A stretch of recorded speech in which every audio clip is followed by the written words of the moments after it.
हर किसी पे गोली चलाते नहीं घूमनी है कि भैया तुम छत्तीसगढ़िया नहीं बोल रहे, तुम छत्तीसगढ़ी नहीं बोल रहे। तो पहली बात तो ये कि लोगन के आजकल लाइफस्टाइल खराब है। लाइफस्टाइल खराब हो किसी थी बहुत लोगन दौड़ नहीं सकते। तो एक ही परसेप्शन है छत्तीसगढ़ में कि छत्तीसगढ़िया सबले बढ़िया बोला जाता है। कोई भी सेलिब्रिटी आया बोल दिया। छत्तीसगढ़िया लोगों को वो प्रूव भी करना पड़ेगा कि आप सबसे बढ़िया हैं। आपने भी रिपोर्टिंग की है, मतलब बस्तर का पूरा सीरीज आया था, आपके पूरे रील पहले भरे हुए हैं ना, क्या अलग फील किया आपने वहाँ पे?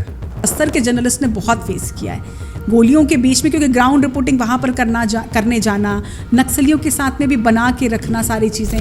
फैमिली बैलेंस कैसे करते हैं? जैसे आप तो दिन भर, उन्होंने कौन सी पूजा की कि उन्हें आप मिले?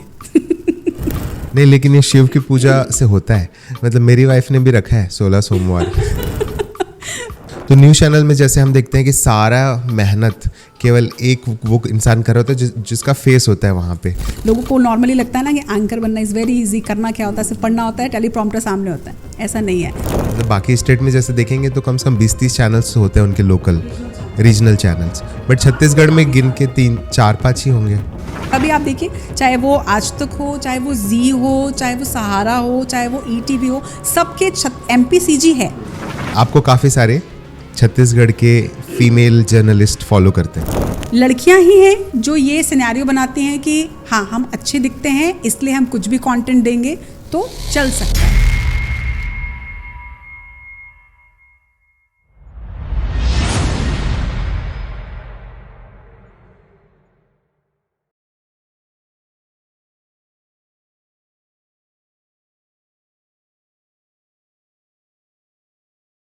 सो Rachna ji, thank you for coming in our podcast.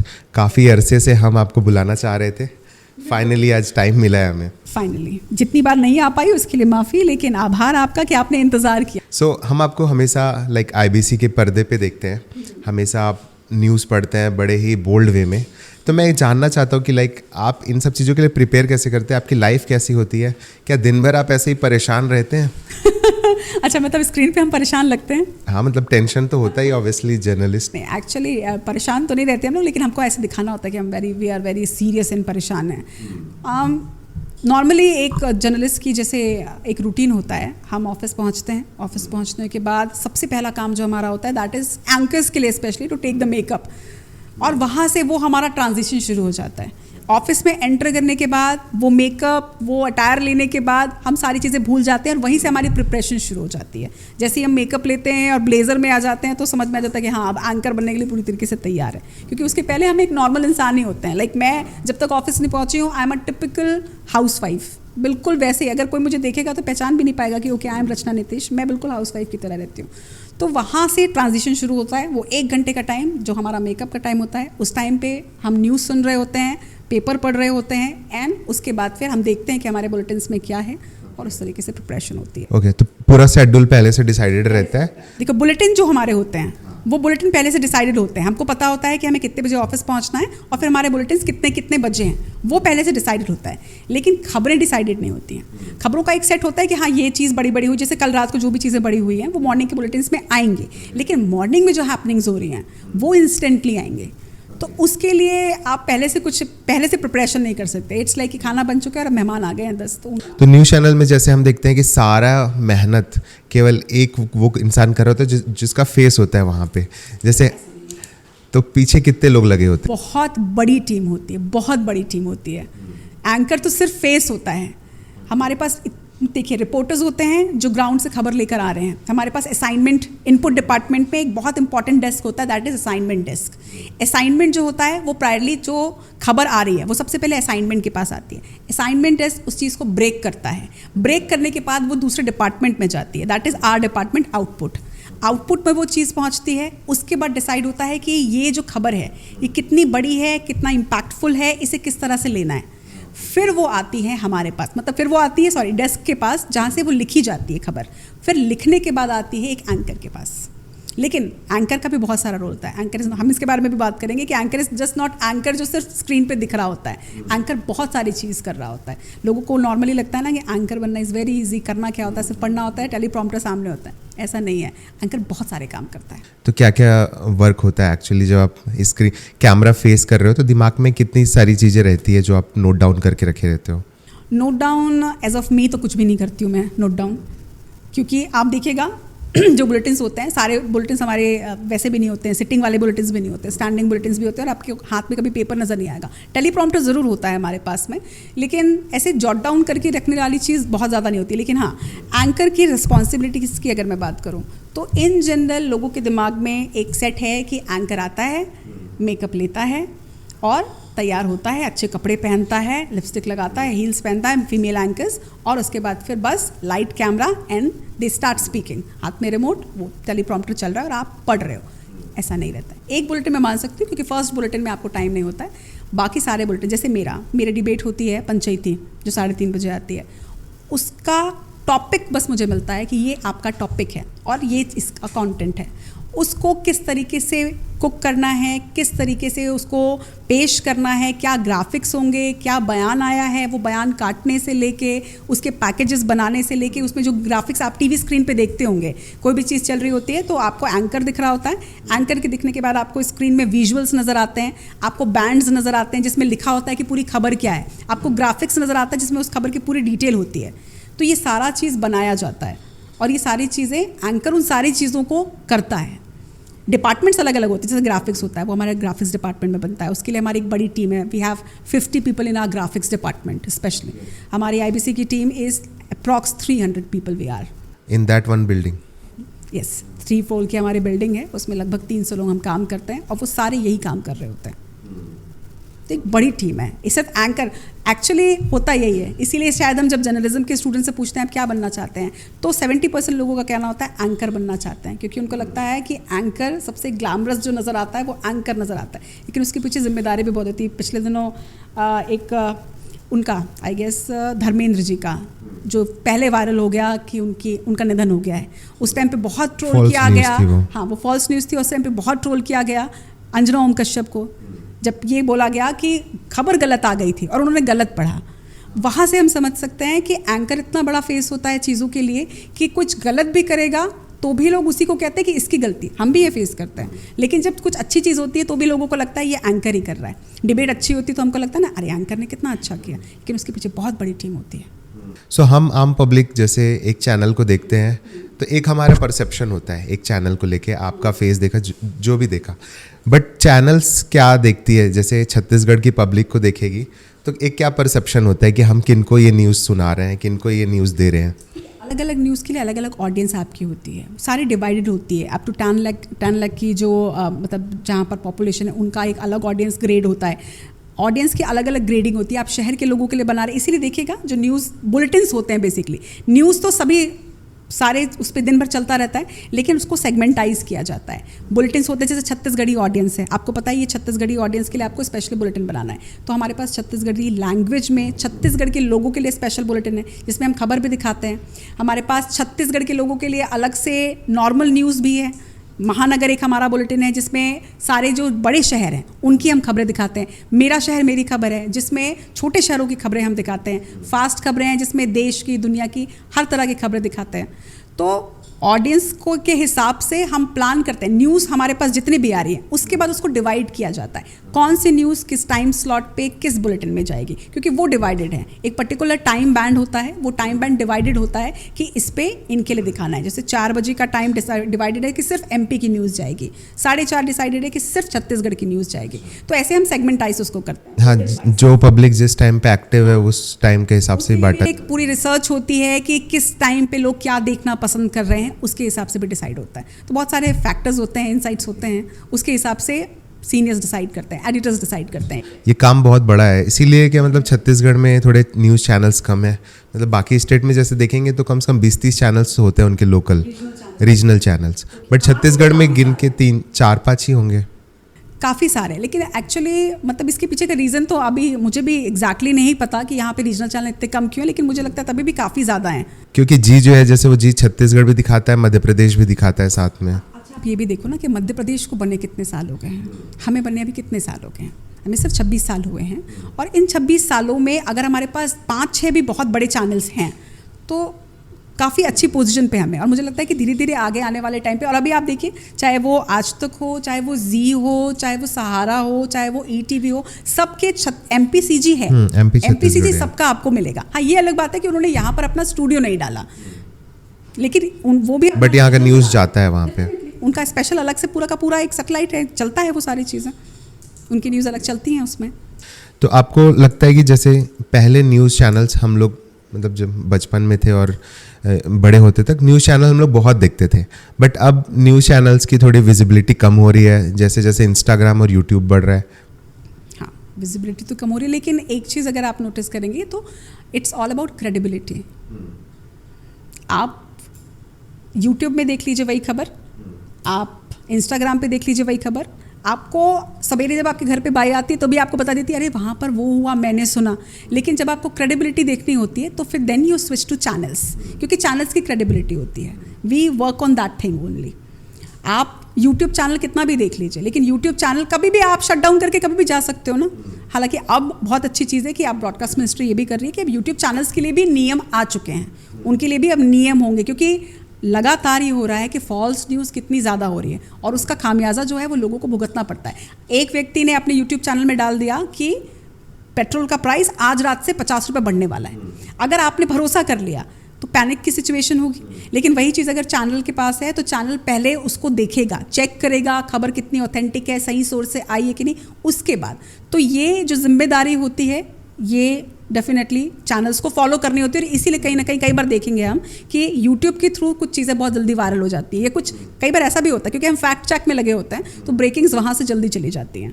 इसीलिए चैनल्स जो हैं, खास तौर पर हमारा चैनल जो है, वी ऑलवेज से सही और सटीक खबरें, जल्दबाजी नहीं करते, सटीक खबरें। लेकिन हाँ, विजिबिलिटी की अगर मैं बात करूँ तो डेफिनेटली विजिबिलिटी कम नहीं बोलूँगी, लेकिन हाँ बटी है, क्योंकि बहुत सारे और मल्टीपल चीज़ें हैं आपके पास देख ले रहे हैं। प्लस लोग न्यूज़ उतना ज़्यादा, मुझे लगता है कि इन्फॉर्मेशन जो है वो बहुत अलग अलग चैनल से लोगों को मिल रही हैं, तो न्यूज़ चैनल लोग उतना पसंद नहीं करते। लेकिन न्यूज़ चैनल की जो इंडिविजुअलिटी है वो कभी ख़त्म नहीं हो सकती। ओके, आप लोग पे भी प्रेशर होता है सोशल मीडिया पे कुछ करने का? डेफिनेटली होता है। सोशल मीडिया मतलब, क्योंकि सोशल मीडिया के थ्रू हम उस ऑडियंस को रीडायरेक्ट कर सकते हैं अपनी न्यूज़ की तरफ। जो मुझे जानता है वाया इंस्टाग्राम, जो मुझे जानता है वाया फेसबुक और वाया एनी सोशल मीडिया, तो वो मुझे जानता है और वो कन्वर्ट होगा मेरा न्यूज़ ऑडियंस की तरफ।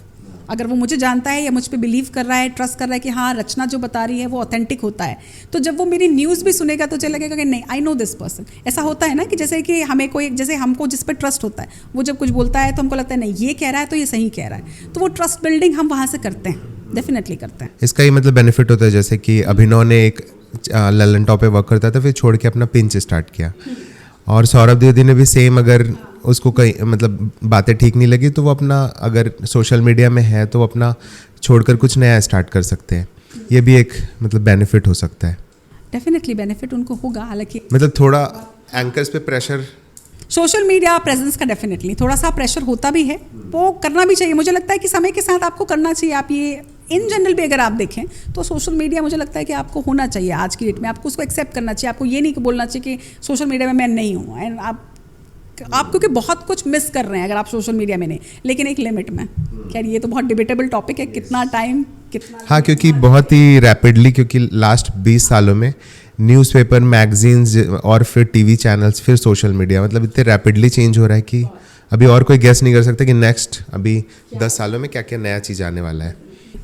और ये चीज़ ना एक्चुअली हमारी प्रोफेशनल लाइफ को तो बूस्ट कर रही होती है, लेकिन सोशल मीडिया सिर्फ आपके पर्सनल लाइफ को किल करती है, क्योंकि आपका प्रोफेशनल लाइफ कभी हैम्पर नहीं होगा।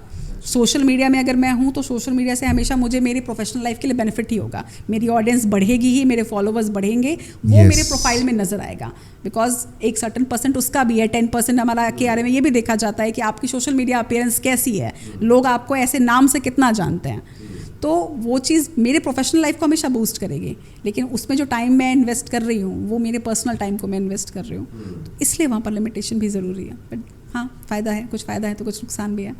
जैसे रीजनल मीडिया चैनल्स जो होती हैं, मतलब हाउसेज जो होती हैं, वो काफ़ी हद तक गवर्नमेंट के एडवर्टीजमेंट पे भी डिपेंड करती है, मतलब उनका जो रन होता है। तो क्या ये भी प्रेशर होता है कि थोड़े से लोग सच और मतलब इन चीज़ों को छुपा कर भी न्यूज़ बताते हैं, ये प्रेशर होता है? It's not about regional media. Her media जो है रेवेन्यू के लिए मेन सोर्स जो होता है, इट्स ऑलवेज गवर्नमेंट एड्स, हमेशा गवर्नमेंट एड्स होता है। लेकिन गवर्नमेंट एड्स लेने का मतलब ये नहीं होता है कि आप ऐड ले रहे हैं तो आप बायस्ड हैं। It's demand and supply thing. आपको उन्होंने ऐड दिया, आप उनके एड्स को चला रहे हो। इसका कहीं भी ये मतलब नहीं होता है कि अगर आप उनके खिलाफ खबर चलाएंगे तो आपके एड्स रोक देंगे। उनको अपना प्रचार तो करना ही है ना, उनको अपना प्रचार करना ही है, तो वो तो आपको एड्स देंगे ही। वो आपको ये प्रेशराइज भी नहीं कर सकते कि हमने ऐड दिया है तो आपको हमारा ऐड चलाना होगा। ये चैनल टू चैनल भी डिपेंड करता है। लेकिन ऐसा नहीं कि रीजनल चैनल्स, नेशनल चैनल्स भी मेजॉरिटी ऑफ रेवेन्यू जो हमारा आता है वो इसी से आता है, DPR से ही आता है और कमर्शियल से ही आता है। लेकिन अगर आप ऐसे सोचो कि लाइक हमने किसी XYZ ज्वेलरी वाले का ऐड चलाया, तो ऐसा तो नहीं है कि अगर उनकी कोई खबर आएगी तो हम नहीं चलाएंगे, फिर आगे आपकी मर्जी, आपको नहीं देना है तो आप नहीं देंगे। लेकिन अगर आपकी खबर आई है तो जस्ट बिकॉज द से कि आप हमको एड्स देते हैं तो मैं आपके खिलाफ खबर नहीं चलाऊंगी या जो सच्चाई है वो नहीं दिखाऊंगी, ये तो पॉसिबल नहीं है। कुछ बायस्ड होते हैं, वो हर किसी का अपना अपना लाइन है कि कौन कैसा क्या। हाँ, बट ये तो प्रेशर रहता होगा ना कि अगर हम कुछ ऐसी न्यूज़ चलाते हैं जो उनको इम्पैक्ट करेगी तो हो सकता है नेक्स्ट टाइम पे वो जो गवर्नमेंट एड्स है वो भी अफेक्ट होंगे। हालांकि ये भी है कि ये थोड़ा एडिटर लेवल की चीज़ें हैं, तो अभी थोड़ा सा टाइम है। मुझे लगता है कि शायद 5 साल बाद आप जब मेरा इंटरव्यू लोगे तो मैं इस पर ज़्यादा बेहतर तरीके से बात कर पाऊंगी, क्योंकि तब तक मैं एडिटर बन चुकी होंगी शायद, होपफुली। नहीं, हम लोग तो काफ़ी लाइक आपका जो न्यूज़ और जो आपका इंस्टाग्राम है वो रेगुलरली हम लोग दिन में 5 दफ़ा तो देखते ही हैं। एडिटर सर सुनिए ज़रा क्या कह रहे हैं। अब थोड़ी छत्तीसगढ़ में बात करते हैं। तो एक ही परसेप्शन है छत्तीसगढ़ में कि छत्तीसगढ़िया सबले बढ़िया बोला जाता है। कोई भी सेलिब्रिटी आया बोल दिया, कोई भी कुछ भी हुआ तो उसको बोल दिया। बट क्या स्लोगन ही बन के रह गया या फिर ये एक्चुअली सच है अभी? मुझे लगता है ये सवाल मतलब इसका जवाब मैं क्या दूं। मुझे लगता है कि सारे जितने भी लोग हैं उनको ना खुद में ये सोचना चाहिए, क्योंकि व्हेन वी से छत्तीसगढ़िया सबले बढ़िया, तो मुझे कुछ टाइम से ये फील हो रहा है कि जस्ट बोलने बस से काम नहीं चलेगा। छत्तीसगढ़िया लोगों को वो प्रूव भी करना पड़ेगा कि आप सबसे बढ़िया हैं। अगर आप वो प्रूफ ही नहीं कर पा रहे हैं तो जस्ट वाकई में जो आप कह रहे हो कि स्लोगन बन के रह गया है और उसको एनकैश किया जाता है। कोई भी बड़ा सेलिब्रिटी आता है तो हर स्टेट से छत्तीसगढ़िया सबले बढ़िया, लेकिन वो रिस्पेक्ट वो भी दे पाते हैं क्या? और वो रिस्पेक्ट खुद छत्तीसगढ़िया अपनी कर पा रहा है क्या? नहीं कर पा रहा है, लिटरली नहीं कर पा रहा है। सिर्फ ये बोल देना कि मैं छत्तीसगढ़िया हूँ, मैं यहाँ पर पैदा हुआ हूँ, मैंने छत्तीसगढ़ के लिए किया, इतना काफ़ी नहीं होगा। आपको अपने स्टेट के लिए बहुत कुछ करना पड़ेगा, आपको वो चीज़ ओन करनी पड़ेगी, तब आप उस चीज़ को जस्टिफाई कर पाओगे कि हाँ छत्तीसगढ़िया सबले बढ़िया। और दूसरी चीज़, ये जो छत्तीसगढ़ में हालांकि कंट्रोवर्शियल चीज़ है छत्तीसगढ़ियावाद वाली चीज़, लेकिन ये जो लगातार आ रहा है कि अगर छत्तीसगढ़ का कोई व्यक्ति है, उसने कुछ गलत भी किया, अभी बीते दिनों जैसे हमने देखा तोमर ब्रदर्स के लिए बाकायदा करनी सेना जो है वो राजस्थान से यहाँ आ गई। उन्होंने ये नहीं देखा कि आपका व्यक्ति कुछ गलत कर रहा है लेकिन स्टिल आप सपोर्ट कर रहे हैं। तो ये जो ट्रेंड है ये बहुत गलत ट्रेंड है। मैं पर्सनली ये बिलीव करती हूँ कि इस ट्रेंड में छत्तीसगढ़ को नहीं फंसना चाहिए, क्योंकि छत्तीसगढ़ का ये तासीर ही नहीं रहा है। यहाँ पर सही तो सही, गलत तो गलत है। हाँ, ये तो है। लेकिन बीते दिनों से आप देखोगे कि अगर जैसे मुझे बहुत ज़्यादा बोला गया, आप छत्तीसगढ़ की इतनी बात करती हो, छत्तीसगढ़ी बोल बोल के आपने अपना नाम बनाया है, और अब जब छत्तीसगढ़िया लोगों को कुछ किया जा रहा है तो आप उनके लिए खड़ी नहीं हो रही हैं। मेरा पॉइंट इसमें बहुत साफ है कि सिर्फ छत्तीसगढ़िया है। मैं इसमें ये भी बोलूँगी, अगर सिर्फ मेरी फैमिली का भी है, मेरी फैमिली का है या मेरे कास्ट का है या छत्तीसगढ़ का है या हिंदू है, तो मैं उसका सपोर्ट नहीं कर सकती। वो सही है तो सही है, मैं बिल्कुल सपोर्ट करूँगी, लेकिन गलत है तो गलत बोलना पड़ेगा ना। नहीं तो आप सही गलत के फेर से चले जाएंगे, फिर तो आप बिल्कुल वैसे हो जाएंगे कि हाँ छत्तीसगढ़ में आप फिर गुंडा राज स्थापित कर दीजिए कि छत्तीसगढ़िया कुछ भी करेगा, छत्तीसगढ़िया लोग उसके सपोर्ट में है, कुछ कानून भी कोई कुछ नहीं कर सकता। हाँ, मतलब फिर वही महाराष्ट्र को कॉपी करने वाली चीज़ें हो जाएंगी जैसे। मतलब वो चीज़ छत्तीसगढ़ में नहीं होनी चाहिए। मुझे लगता है कि इस तरह से बांटना नहीं चाहिए छत्तीसगढ़ को, और छत्तीसगढ़िया लोगों को थोड़ा सा सोचना चाहिए इस चीज़ के बारे में, थोड़ा सा सोचना चाहिए। अभी जैसे है बहुत सारे न्यूज़ आते हैं मतलब आप तो सारी चीज़ें पढ़ते हैं, आपको पता भी होगा, तो मेजर प्रॉब्लम्स आपको क्या दिखता है छत्तीसगढ़ में? छत्तीसगढ़ में ना मल्टीपल प्रॉब्लम्स हैं। छत्तीसगढ़ एक ऐसा स्टेट है, अभी 26 साल में बने हुए हैं, लेकिन छत्तीसगढ़ ना डिवाइडेड है बहुत अलग अलग लेवल में। एक लेवल रायपुर का है जो काफ़ी हद तक डेवलप हो चुका है। यहाँ की आप प्रॉब्लम्स बोलोगे तो इनकी अलग है, इनको चाहिए ट्रैफिक से छुटकारा, इन्हें चाहिए फ्लाईओवर्स। मैं जब घर से ऑफिस के लिए निकलती तो आई ऑलवेज फील कि अग्रसेन चौक से सड्डू तक के लिए एक ओवर ब्रिज बना दो यार। हाँ, इनके ऊपर में 4-5 रील्स तो बना ही दो, ऐसा लगता होगा। हाँ, और मतलब ऐसा लगता है कि प्लीज़ कोई फ्लाईओवर बना दो कि सीधे वहाँ से आ जाओ, इतना ज़्यादा ट्रैफिक है। तो हमारी प्रॉब्लम्स अलग हैं। आप थोड़ा सा अंदर चले जाइए, अब ज़्यादा अंदर भी क्या, आप बिलासपुर तक चले जाइए, बिलासपुर में एक अलग ही प्रॉब्लम है, उनको सड़क की प्रॉब्लम है, और आज से नहीं दशकों से उनको प्रॉब्लम है। छत्तीसगढ़ बना तब से उनकी सड़क की प्रॉब्लम आज तक सॉल्व ही नहीं हुई है। थोड़े अंदर गांव में जाएंगे, मैं अभी बीते दिनों बस्तर बहुत ज़्यादा घूमी, इंटीरियर तक गई, वहाँ पर अभी भी वो लोग नॉर्मल बिस्किट्स देख के दे फील हैप्पी, खुश होते हैं कि अरे वाह मीठा है कुछ। अभी भी मतलब पिछली दिवाली में 2024 या 24 में, सॉरी हाँ 24 में लाइट आई पहली बार इतने सालों के बाद। हम इमेजिन कर सकते हैं, हम लोग जब पैदा हुए हैं तब से हम रोशनी देख रहे हैं, उनके घरों में लाइट 1 साल 2 साल पहले आ रही है, तो उनकी नीड ही अलग है। तो छत्तीसगढ़ बहुत मल्टीपल लेवल में बटा हुआ है। गांव अभी भी बहुत पिछड़े उस पे है, शहर थोड़े डेवलप हो रहे हैं, रायपुर मेट्रो सिटी कल्चर पे चला गया है, इनकी प्रॉब्लम्स भी अलग हैं, इनकी डिमांड्स भी अलग है, इनकी नीड भी अलग है। अब रायपुर के लोग एजुकेटेड हैं, वो अगर इन्वॉल्व होते हैं कुछ रूरल के लोगों से, वो चाहे एजुकेशन में हो, चाहे इन्वायरमेंट में हो, चाहे इंफ्रास्ट्रक्चर में हो, तो वो लोग एजुकेट करते हैं, एनजीओज रन करते हैं, बहुत सारी चीज़ें होती हैं। बट जब मतलब हमको प्रॉब्लम्स ही नहीं पता है, जैसे रायपुर का हम लोग नहीं चाहते हैं कि हमको पता चले बस्तर में क्या प्रॉब्लम हो रहा है, दंतेवाड़ा में कौन लाल पानी पी रहा है, कोरबा में माइनिंग हो रही है, मतलब ये हम नहीं जानना ही नहीं चाहते हैं। तो एक स्टेट बढ़ेगा कैसे? ये जानना नहीं चाहता है कि प्रॉब्लम्स क्या हैं उसकी, तो इसका एक्चुअली मतलब है कि वो काम करना ही नहीं चाहता है। अगर मैं हमेशा यही चाहूँगी कि आप मेरी तारीफ़ करते रहें, मैं उसको सुनती रहूँ, मैं सुनना ही नहीं चाहती कि मेरे अंदर क्या खामी है, इसका मतलब है मैं क्या काम नहीं करना चाहती मैं अपनी खामी पे। और जो व्यक्ति ऐसा है कि वो जानना ही नहीं चाहता कि उसकी स्टेट में क्या प्रॉब्लम्स है, तो डेफिनेटली वो इंसान अपनी स्टेट के लिए तो कुछ नहीं करना चाह रहा है। तो इसके लिए मुझे लगता है छत्तीसगढ़ के विकास के लिए हमें क्या करना है, इससे ज़्यादा इंपॉर्टेंट कि फ़िलहाल सरकार को ये सोचना पड़ेगा कि छत्तीसगढ़ को क्या दिशा देनी है अभी, क्योंकि we are in developing state, तो अभी सरकार को हमारे लिए ज़्यादा योजनाएं बनानी पड़ेंगी और उस हिसाब से हमको काम करना पड़ेगा। हाँ, हम कैसे बेहतर कर सकते हैं उसके लिए छत्तीसगढ़ या किसी भी स्टेट का कोई भी व्यक्ति वो ईमानदारी के साथ में अपना काम कर रहा हो, that is the most important thing. ठीक है, आप एक्सपर्ट हैं, जैसे आप सबको, आप एमएलएस को मिलती है, एमपीज को मिलती है, सीएम को मिलती है, आम पब्लिक को भी मिलती है। तो एक मेरा as a common man question ये है कि अगर किसी को प्रॉब्लम है, अगर मुझे कोई प्रॉब्लम है रोड को लेके, किसी भी चीज़ को लेके, है ना, तो वो बंदा भी छत्तीसगढ़ में या फिर कहीं भी इंडिया में ऐसा हो रहा है कि वो रील बनाना ज़्यादा प्रेफर करता है रैदर देन कि वो किसी गवर्निंग ऑफिसर या फिर एमएलए एमपी को कांटेक्ट करे।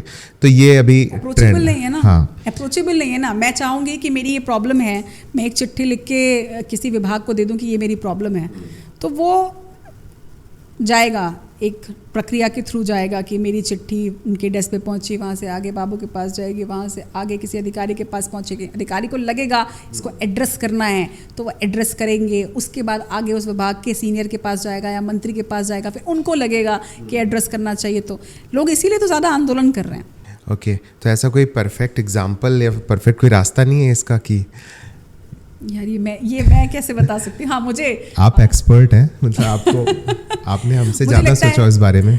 मुझे लगता है कि अगर आपको कोई प्रॉब्लम है तो आपके पास 2 रास्ते हैं, या तो आप अपनी खुद आवाज़ बुलंद कर लीजिए अगर आपको लग रहा है तो। आप अगर सिस्टम के साथ जाना चाहते हैं, जिसका भरोसा बहुत ज़्यादा उठता जा रहा है लोगों के मन में, बहुत ज़्यादा, मतलब वाकई में इसका सबसे बड़ा चीज़ वही है कि जिस तरह से अब लगातार आंदोलन हो रहे हैं, तूता धरना स्थल जो लोग जाते नहीं थे, अब वहाँ पर 12 महीने आप देखना लोग रहते हैं वहाँ पर। तो वजह वही है क्योंकि सिस्टम से जाने से बात नहीं सुनी जा रही है।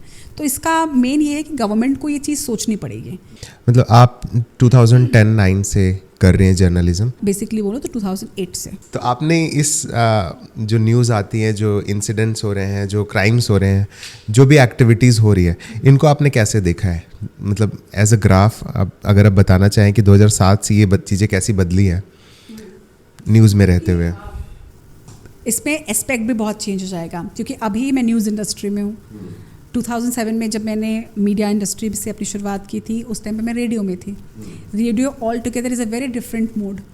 रेडियो में इंफॉर्मेशन प्लस एंटरटेनमेंट होता है, उसमें इतनी गहराई में हम नहीं जाते।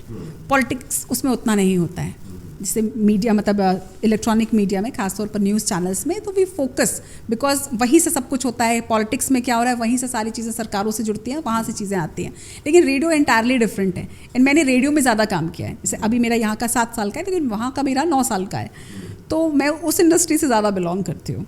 तो उस टाइम पे तो काफ़ी लाइट चीज़ें, हालांकि उस टाइम पे भी बहुत सारी चीज़ें थी जो हमने देखी। झीरम कांड उस टाइम पे हुआ था, मुंबई अटैक उस टाइम पर हुआ था, तो वो सारी चीज़ें भी बहुत डिफरेंट थी जो हमने कवर किया था, लेकिन रेडियो और न्यूज़ में बहुत ज़्यादा डिफरेंस है। वहाँ पर बहुत लाइट नोट पे चीज़ें होती हैं, यहाँ पर बहुत सीरियस बिजनेस है ये। यहाँ पर बिल्कुल डीप नॉलेज आपको बहुत ज़रूरी है, वहाँ पर ओवरऑल आपको हर चीज़ की नॉलेज की ज़रूरत है। लेकिन तो वो चीज़ें काफ़ी बदली हैं, मेरी लाइफ में तो बहुत बदली हैं। और न्यूज़ मीडिया कैसे चेंज हुआ है? लाइक न्यूज़ मीडिया काफ़ी कॉमर्शियल हो गया है, काफ़ी मसालेदार हो गया है, या फिर कैसा है? हाँ डेफिनेटली, लेकिन क्योंकि पहले आप न्यूज़ देखते थे, पहले बहुत सर्टन मोड था, न्यूज़ में सिर्फ न्यूज़ आता था। अब आपको न्यूज़ में एंटरटेनमेंट भी मिलेगा, सेगमेंट्स होते हैं बाकायदा, एंटरटेनमेंट वाले सेगमेंट्स होते हैं, वायरल खबरों वाले सेगमेंट्स होते हैं, हम धार्मिक चीज़ों को परोसते हैं, हम प्रॉपर खबर भी दिखाते हैं। पहले डिबेट्स नहीं होती थी न्यूज़ चैनल में, हमने कभी डिबेट नहीं देखी अपने बचपन में, डिबेट्स नहीं होती थी। अब डिबेट होती हैं बाकायदा, अब एंटरटेनमेंट वाले शोज़ होते हैं, हम ट्रैवल शोज़ रखते हैं, हम कल्चरल शोज़ रखते हैं, हम रिलीजियस शोज़ रखते हैं। तो हाँ, कमर्शलाइज हुआ है, प्लस उसका एंगल बहुत, अब स्पेक्ट्रम बहुत बड़ा है। न्यूज़ इंडस्ट्री चाहती है कि आप कहीं ना जाएं, कोई एंटरटेनमेंट चैनल ना देखें, रेडियो स्विच ऑन ना करें, आप सिर्फ हमें देखें, हम हर वैरायटी की चीज़ें आपको देंगे, हर तरह के प्रोग्राम्स देखेंगे। फैमिली बैलेंस कैसे करते हैं? जैसे आप तो दिन भर न्यूज़ रीड करते हैं और जाना भी पड़ता है, फिर बच्चे भी है, घर भी है, कैसे होता है सब कुछ? माय हस्बैंड, मैं घर जाती हूँ तो मतलब वो चाय भी बनाते हैं मेरे लिए, मैं घर जाती हूँ तो मेरा बेटा मेरे लिए, मतलब मैं वो फ़ोन करके मुझसे पूछ लेता है कि तुम निकल गई हो क्या ऑफिस से। जब मैं घर जाती हूँ तो वो थाली लगा के, पानी लगा के, खाना पूरा रखा रहता है और वो सर्व करता है मेरे लिए। वो मेरा टिफ़िन, मेरा हस्बैंड मेरे टिफ़िन निकाल के धुलने में डाल देंगे, मेरी सास मेरे लिए कुछ बना देंगी, तो ऐसे बैलेंस हो जाता है। हाँ, लेकिन बहुत से लोगों की लाइफ में नहीं हो पाता बैलेंस, बट मेरी फैमिली टचवुड बहुत सपोर्टिव है, तो मुझे बहुत बैलेंस करने की ज़रूरत नहीं पड़ती। बिकॉज मेरे जो हस्बैंड हैं, आधे से ज़्यादा क्रेडिट उनको जाता है। He is more like a friend to me. मतलब वो टिपिकल हस्बैंड्स जो होते हैं ना, टिपिकल हस्बैंड इसलिए कह रही हूँ क्योंकि एकदम हस्बैंड का जो एक डेफिनेशन होता है ना कि मतलब लाइक मैं घर आया हूँ तो तुम मेरे लिए ये करो, तो हमारे सीन में थोड़ा सा उल्टा है। मुझे ऐसा लगता है कि जब मैं घर जाऊँ तो मेरा हस्बैंड वहाँ पर होना चाहिए, मतलब पानी दे दो मुझे, चाय बना के दे दो मुझे, तो हो जाता है। ये रेयर है थोड़ा सा, बट ये होना चाहिए। मुझे लगता है कि अगर दोनों वर्किंग हैं, दोनों आर अर्निंग मनी, तो डिवाइड होना चाहिए रिस्पॉन्सिबिलिटीज़ भी। अभी भी वैसा सिनेरियो नहीं होना चाहिए कि पति घर आया तो उसको खाना बन के मिल रहा है। ये पति ऐसे लव मैरिजेस में ही मिलते हैं, फिर अरेंज मैरिज में मिलते हैं? तो ये पति मिलते हैं पूजा पाठ करने से। 16 सोमवार से? 16 सोमवार करने से, तीज का उपवास करने से, करवा चौथ करने से। ये केवल फीमेल करेगी या फिर मेल भी करेंगे? हाँ, ये तो मुझे मेरे पति से पूछना पड़ेगा कि इतनी अच्छी बीवी उनको कैसे मिली। डेफिनेटली पूजा की होगी। मुझे एक बार एक कॉम्प्लीमेंट मिला था कि मुझे आपके पति से मिलना है, पूछना है कि उन्होंने कौन सी पूजा की कि उन्हें आप मिले। नहीं, लेकिन ये शिव की पूजा से होता है।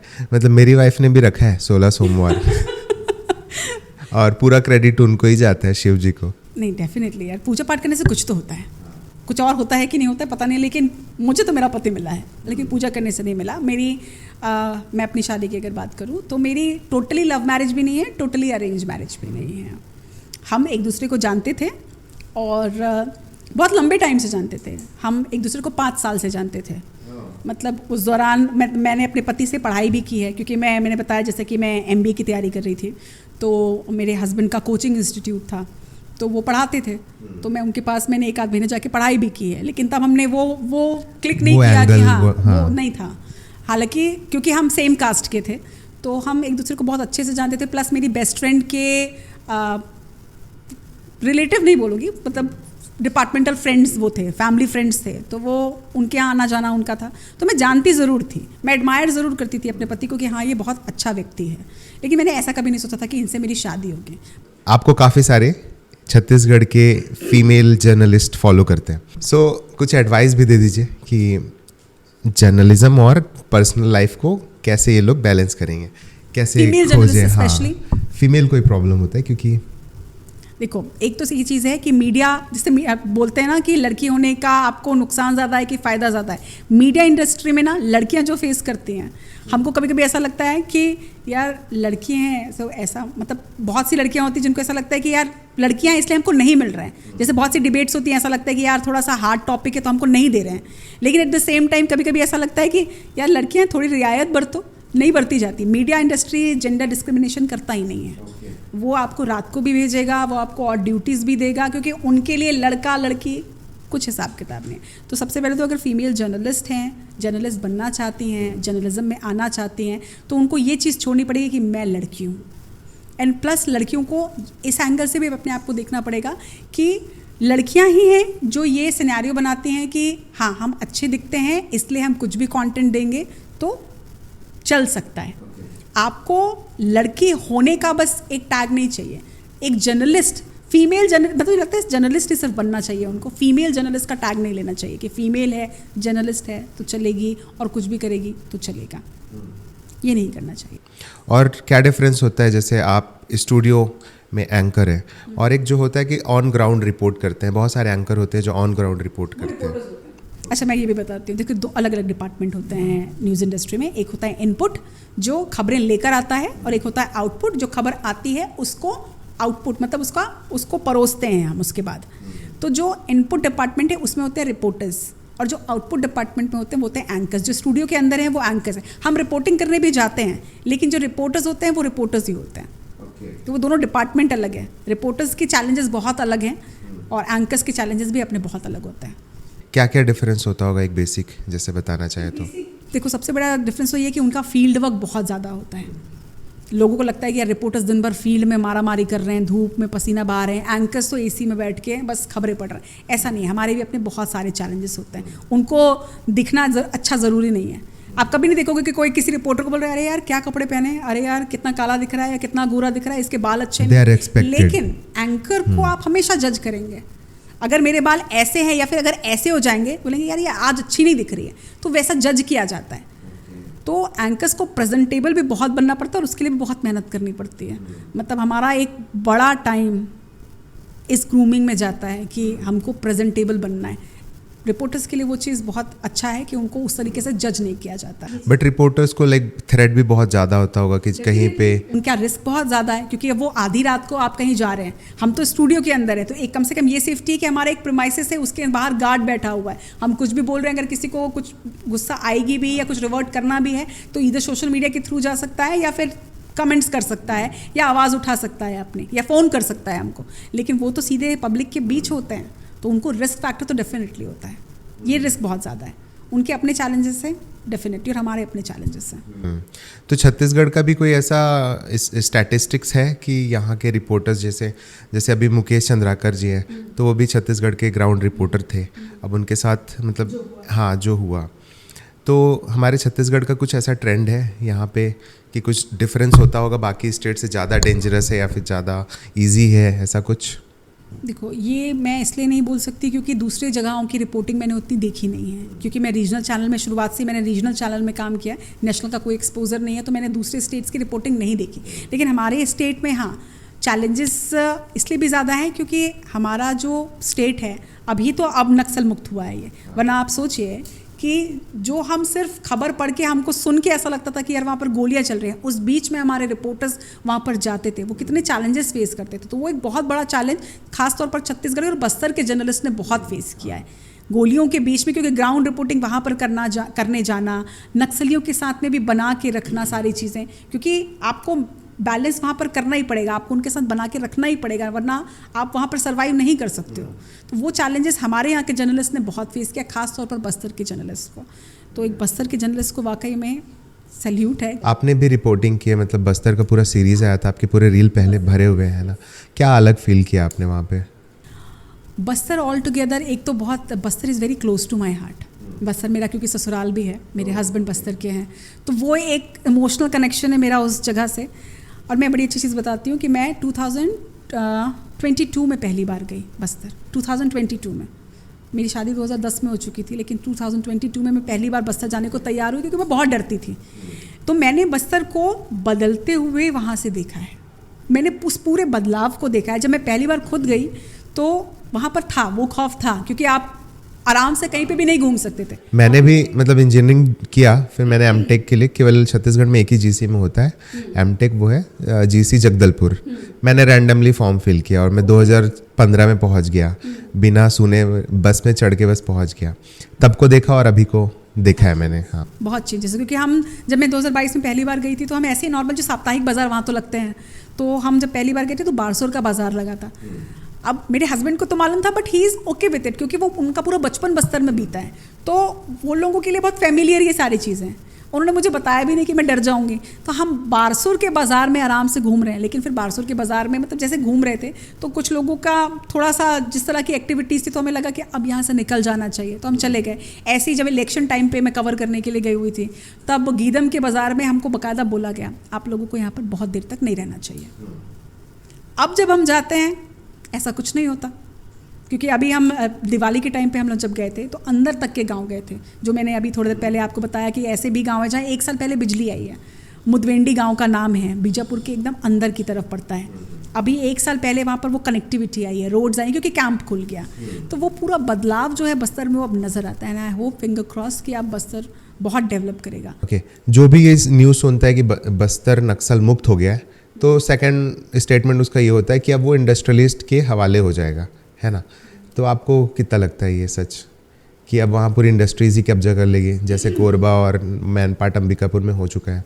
इंडस्ट्रीज़ आई हैं तो वैसी चीज़ें हुई भी हैं, इसलिए लोग डरते हैं, क्योंकि बस्तर डेफिनेटली खनिज संपदा से भरपूर है और इंडस्ट्रीज़ आएंगी, इसमें भी कोई दो मत नहीं है।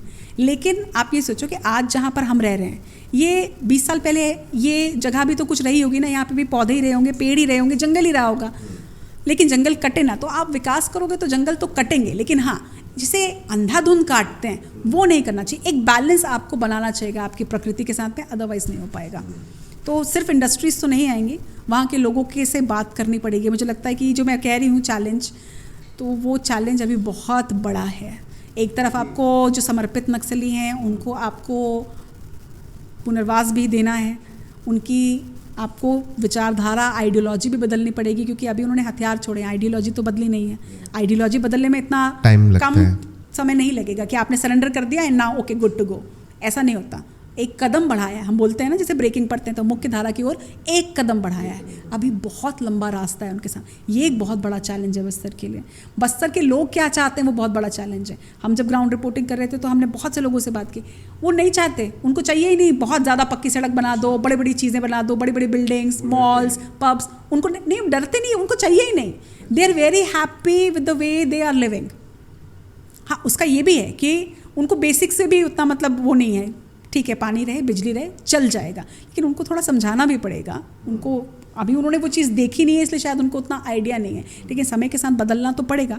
बट गवर्नमेंट को बहुत फोकस करना पड़ेगा कि उनका कल्चर, उनकी ज़मीन, उनके जंगल के साथ उनको आप कैसे बढ़ाते हैं, इस पे फोकस उनको करना पड़ेगा। अगर ये नहीं किया तो थोड़ा चैलेंज और बढ़ जाएगा उनके लिए। क्योंकि छत्तीसगढ़ में मतलब इंडस्ट्रीज़ कभी भी सस्टेनेबल वे में काम करी ही नहीं है। जैसे कोरबा में आप जाएंगे तो वो पूरा धुआं, खराब रोड्स, ट्रक्स जा रही है गाँव के बीच से।